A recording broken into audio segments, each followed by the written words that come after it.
solid na Amerikano, taga Utah, probinsyanong Amerikano. Oh my God. Ayun yung kakapelahan, naubos ang boses ko sa katatawa sa kanya. Tapos naglalakad siya sa, di ba maglalakad tayo sa train station, gumaganyan siya, ang laki ng puwet niya, tsaka yung dyan, tingnan din yung mga Pilipino. Ang Lumabas kulit. yung pagkaano niya, pagkadyano Entertainer siya. Dati siyang entertainer. Eh akong nakita, oh my God, I mean, you are Tina Turner.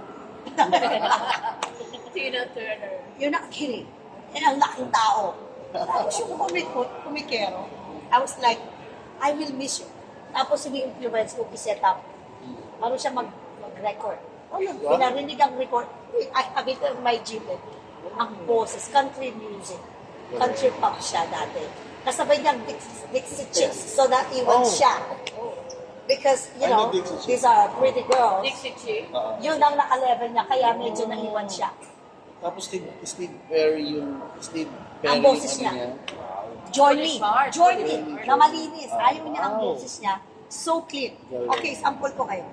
I cannot stop myself. Okay, yung mga video namin na Baby. and Steve Baby. Wag na dahil kay ano, may ano sa po. May sakit. Oo. Nag-ano ka na, Diricea? Sa Steve. Sa sobrang dami ng content. Nag-ano ka kaya? Oo. Tony.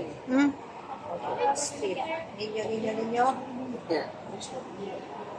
Maminsar. Ah? Pwede naman i-click kasi dito, no?